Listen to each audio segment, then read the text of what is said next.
নবীর আশিক বেলালের গলার মধ্যে রশি বেঁধে সারা মক্কার অলি গলি দিয়ে তাকে টানা হতো। ভাই খুব মনোযোগ দিয়েন।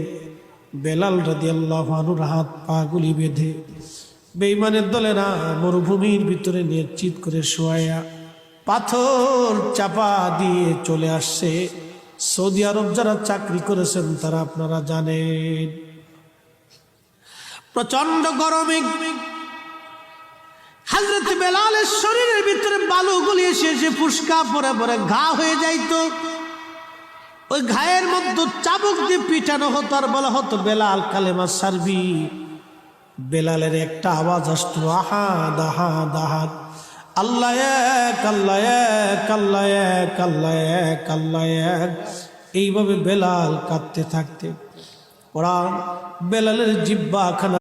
নবীর আশিক বেলালের গলার মধ্যে রশি বেঁধে সারা মক্কার অলি গলি দিয়ে তাকে টানা হতো। ভাই খুব মনোযোগ দিয়েন। বেলাল রাদিয়াল্লাহু আনহুর হাত পা গুলি বেঁধে বেঈমানের দলেরা মরুভূমির ভিতরে নিশ্চিত করে শোয়া পাথর চাপা দিয়ে চলে আসছে। সৌদি আরব যারা চাকরি করেছেন তারা আপনারা জানেন, প্রচন্ড গরমে হযরত বেলালের শরীরের ভিতরে বালুগুলি এসে এসে ফুসকা পরে পরে ঘা হয়ে যাইত। ওই ঘায়ের মধ্যে চাবুক দিয়ে পিটানো হতো আর বলা হতো বেলাল কালেমা সারবি। বেলালের একটা আওয়াজ আসতো, আহাদ আহাদ আহাদ, আল্লাহ এক আল্লাহ এক আল্লাহ এক আল্লাহ এক আল্লাহ এক।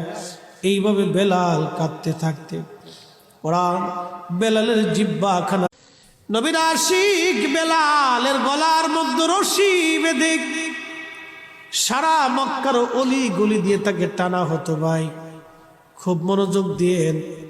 বেলাল রাদিয়াল্লাহু আনহুর হাত পা গুলি বেঁধে বেঈমানের দলেরা মরুভূমির ভিতরে নিশ্চিত করে শোয়া পাথর চাপা দিয়ে চলে আসছে।